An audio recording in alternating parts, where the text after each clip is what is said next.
प्रिय विद्यार्थियों, स्वागत है आपका एक बार फिर समष्टि के इस वीडियो में। आज हम बात करने वाले हैं पॉपुलेशन डिस्पर्शन या जिसे हम समष्टि प्रकीर्णन बोलते हैं। इसके अलावा पॉपुलेशन साइज रेगुलेशन के बारे में, पॉपुलेशन की साइज को कौन कौन से फैक्टर रेगुलेट करते हैं, और पॉपुलेशन साइकिल के बारे में। तो सबसे पहला जो कैरेक्टरिस्टिक पॉपुलेशन का आज हम डिस्कस करने वाले हैं वो है समष्टि प्रकीर्णन या पॉपुलेशन डिस्पर्शन। कोई भी पॉपुलेशन, किसी भी पॉपुलेशन की अगर हम बात करें तो उसके अंदर जो जीव हैं उनका एक वितरण एक निश्चित रूप में होता है, और ये जो उसका वितरण है, ये वितरण ही समष्टि प्रकीर्णन कहलाता है। प्रकीर्णन जो है समष्टि की अधिक से अधिक भौगोलिक क्षेत्र में फैलाव की प्रवृत्ति के कारण होता है। यानी कि कोई भी भौगोलिक क्षेत्र है जो जीवों के रहने के लिए अनुकूलित है, तो उस भौगोलिक क्षेत्र में जो जीव हैं वो किस प्रकार से, तो जो नेचुरल रिसोर्सेज हैं या तो उनके आधार पर, और अगर नेचुरल रिसोर्सेज इक्वली डिस्ट्रीब्यूटेड हैं तो उसके आधार पर जीव जो हैं रैंडम, यूनिफॉर्म या क्लम्प रूप में उनका डिस्पर्शन उनमें रहता है। तीन प्रकार से उनके अंदर डिस्पर्शन होता है।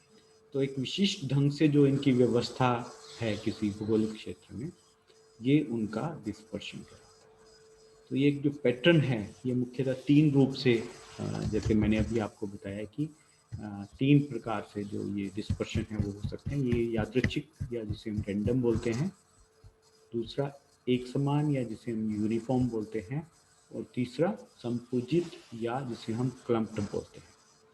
तो रैंडम डिस्पर्शन के अंदर क्या होगा कि जो जीव हैं उनका वितरण जो होगा वो बिल्कुल अनियमित प्रकार से होगा। उसके अंदर जैसे ये वाला जो है, दिस इज रैंडम डिस्ट्रीब्यूशन, जिसके अंदर जीव जो हैं वो असमान रूप से इस भौगोलिक क्षेत्र के अंदर वितरित हैं, जहाँ पे मेरा कर्सर है।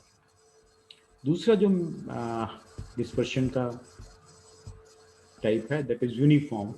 इसके अंदर जो जीव हैं वो एक समान रूप से यानी यूनिवर्सली यूनिफॉर्मली जो है वो डिस्ट्रीब्यूटेड रहते हैं पॉपुलेशन एरिया के अंदर। तो ये जो है इस प्रकार के जब जीवों के मध्य प्रतियोगिता अधिक होती है तो उस समय पर इस प्रकार से जो है यूनिफॉर्म या एक समान जो है डिस्ट्रीब्यूशन पाया जाता है। तीसरा जो डिस्पर्शन है वो क्लम्प्ड प्रकार के कहलाता है।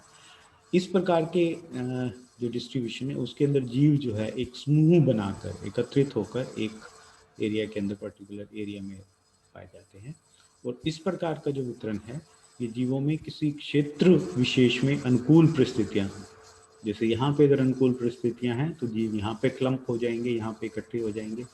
इस एरिया में यहाँ पे इस जियोग्राफिकल एरिया में इसे यहाँ पर्टिकुलर एरिया के अंदर कंडीशंस फेवरेबल हैं तो यहाँ संपूजित हो जाएंगे, क्लम्प हो जाएंगे। तो इस प्रकार से तीन तरह से जो है जीव किसी भौगोलिक क्षेत्र में वितरित हो सकते हैं, यूनिफॉर्म, रैंडम और क्लम्प्ड। तो ये तीन प्रकार के पॉपुलेशन जो है डिस्पर्शन हो सकता है किसी भी जीव के। अगला कैरेक्टरिस्टिक जो है पॉपुलेशन का वो है समष्टि आकार नियमन यानी पॉपुलेशन साइज रेगुलेशन। अब कोई भी जीव है तो किसी भी प्रजाति के अंदर अपनी समष्टि के जीवों की संख्या सर्वाधिक होने की एक स्वाभाविक प्रवृत्ति जो है वो पाई जाती है। यानी कोई भी जीव वो किसी जियोग्राफिकल एरिया में अपने सबसे ज़्यादा जीव उत्पन्न करने की कोशिश करेगा। तो ये जो एक इनहेरेंट टेंडेंसी है जीवों के अंदर कि अपनी समष्टि जो है, अपने जो प्रकार के जीव हैं उनकी संख्या सबसे अधिक हो, ये एक इनहेरेंट टेंडेंसी है जीवों के अंदर। परंतु ये वृद्धि जो है ये एक इनफाइनाइट नहीं होती, क्योंकि वातावरण जो है, जो नेचुरल कंडीशंस जो हैं, जो फैक्टर्स हैं, वो उसकी एक कैरिंग कैपेसिटी होती है जिसे हम वहन क्षमता बोलते हैं।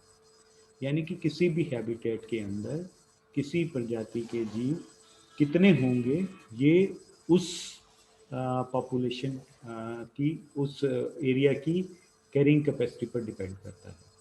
तो ये जो वहन क्षमता है ये एक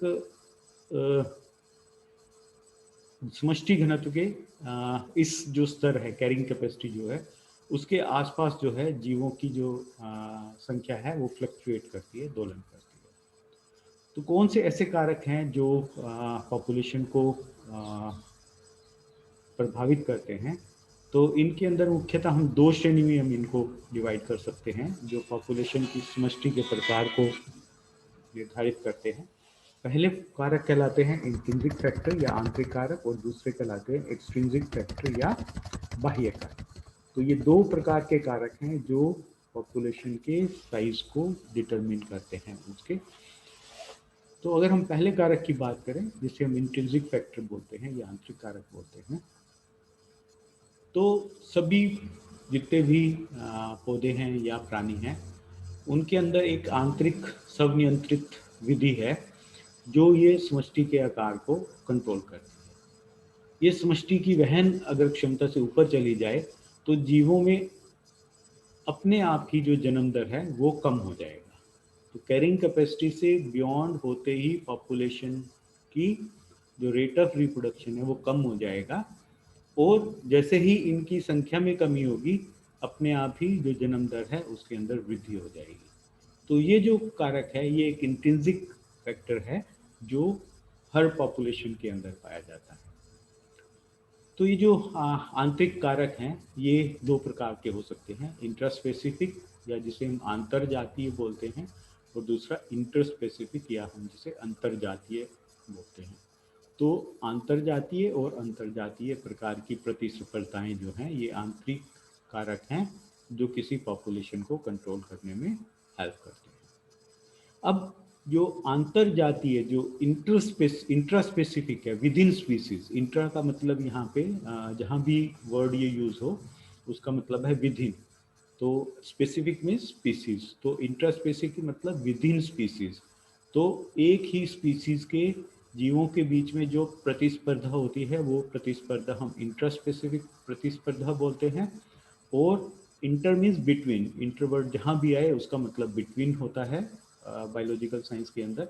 तो इंटर स्पेसिफिक बिटवीन स्पीसीज, तो दो प्रजातियों के बीच में जो प्रतिस्पर्धा है वो इंटर स्पेसिफिक प्रतिस्पर्धा कहलाएगी।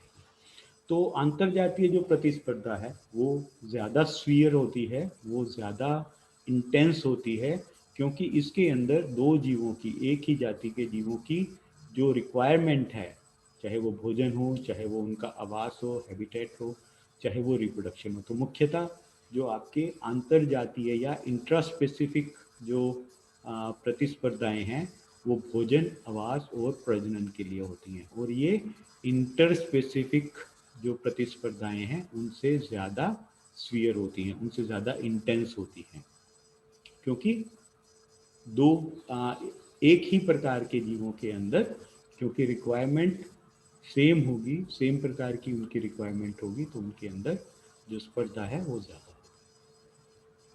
अंतरजातीय प्रतिस्पर्धा जो है वो भोजन व आवास के लिए होती है।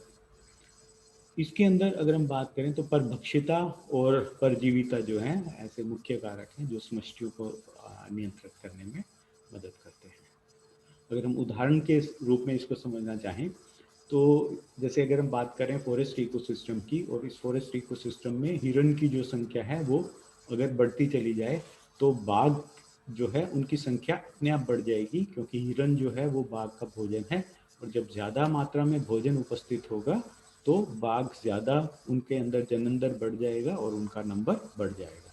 परंतु जैसे ही बाघों की संख्या में ज़्यादा वृद्धि हो जाएगी तो वो ज़्यादा हिरणों का शिकार करेंगे, और ज़्यादा हिरणों का शिकार करने के कारण हिरणों की संख्या जब कम हो जाएगी यानी भोजन कम हो जाएगा तो बाघों की संख्या स्वतः ही कम होती चली जाएगी। तो ये जो है ये एक समस्थिरता जो है ये तब तक फ्लक्चुएशन तब तक होती रहती है जीवों के अंदर जब तक उनके अंदर एक समस्थिरता या जिसे हम होम्योस्टेसिस बोलते हैं वो स्थापित नहीं हो जाती। तो इस प्रकार से जो जीव हैं वो एक दूसरे की पॉपुलेशन को कंट्रोल करते हैं। दूसरा जो कारक है वो कहलाता है बाह्य कारक। ये जो बाह्य कारक या एक्सट्रिंसिक फैक्टर हैं ये भोजन, आवास, ताप, जलवायु, ये सभी जितने भी अजैविक कारक हैं ये भी किसी भी समष्टि के आकार को नियंत्रित करते हैं। तो ये सारे बाह्य कारक जो हैं ये ऋणात्मक प्रभाव भी शो कर सकते हैं और धनात्मक प्रभाव भी शो कर सकते हैं। जैसे हम भोजन की बात करें या ताप जलवायु आदि की बात करें, जब ये अनुकूल होंगे तो उस समय जो जीव हैं, समष्टि के जीवों की संख्या में अत्यधिक वृद्धि हो जाएगी, और जो धनात्मक प्रभाव, तो पॉपुलेशन के ऊपर इसका जो प्रभाव पड़ेगा वो धनात्मक प्रभाव पड़ेगा। इसके विपरीत यदि हम देखें, यदि जलवायु जो है प्रतिकूल हो जाए, भोजन की कमी हो जाए, तो समष्टि जो है वो अपने आप ही स्वतः ही छोटी होती चली जाएगी, उसके आकार में कमी होती जाएगी, उसके जीवों की संख्या घटती चली जाएगी, अर्थात इसका ऋणात्मक प्रभाव आएगा। तो एक्सट्रिंसिक फैक्टर वो फैक्टर्स जो धनात्मक और ऋणात्मक दोनों प्रभाव डालते हैं, मुख्यतः ये आपके जो एटमॉस्फेरिक फैक्टर्स हैं, जो एबायोटिक अजैविक कारक हैं, ये मुख्यतः अजैविक कारक के रूप में होते हैं। तो इसके साथ हम जो है पॉपुलेशन का ये कैरेक्टरिस्टिक्स जो है पॉपुलेशन साइज रेगुलेशन, उसको हमने कंप्लीट कर लिया। नेक्स्ट जो कारक है, पॉपुलेशन कैरेक्टरिस्टिक है, वो है समष्टि चक्र यानी पॉपुलेशन साइकिल।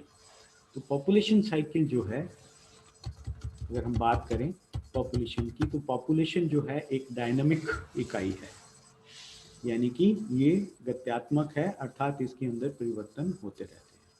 तो ये जो समष्टि के जीवों में जो परिवर्तन होता है, ये प्रति घंटे, प्रतिदिन, प्रति माह, प्रति वर्ष, ये लगातार जीवों की संख्या में अनियमित जो उतार चढ़ाव हैं, ये बाह्य और आंतरिक दोनों कारकों पर निर्भर करते हैं।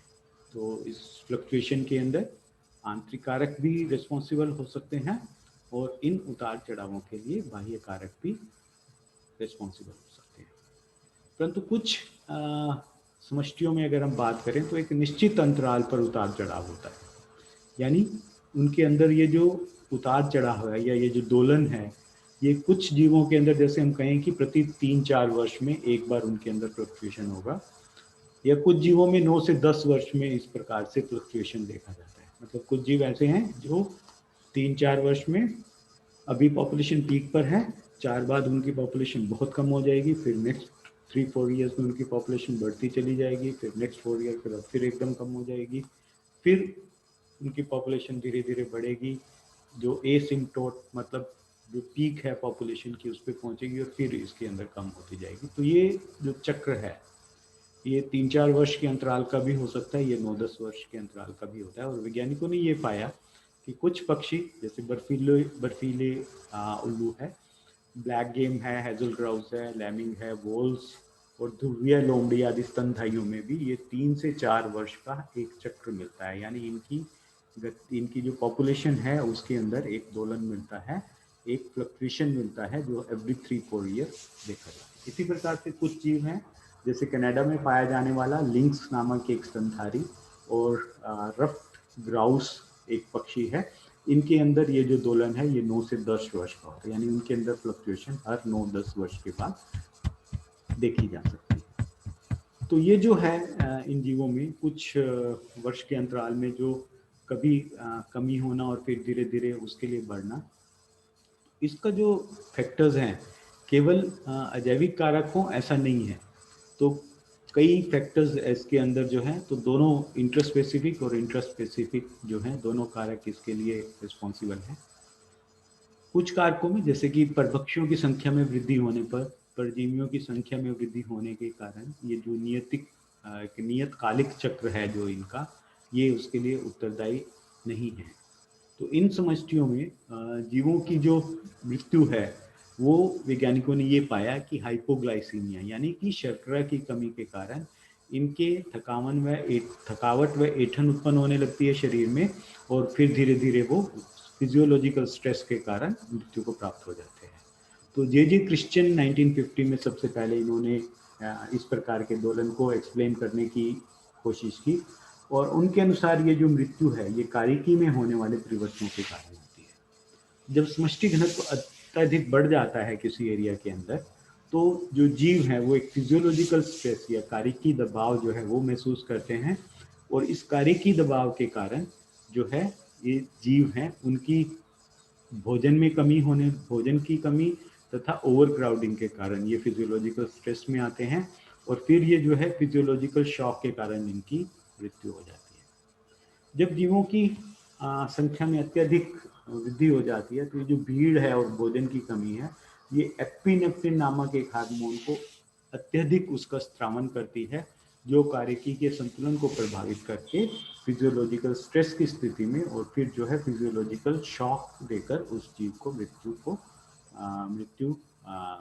उस जीव की मृत्यु हो जाती है। तो ये फिजियोलॉजिकल स्ट्रेस जो है, ये ओवर क्राउडिंग और जो है भोजन की कमी के कारण एक एपिनेफ्रिन हार्मोन के द्वारा जो अत्यधिक मात्रा में स्रावित होता है, उसके कारण ये जो है उसके अंदर होता है। तो इस वीडियो में इतना ही।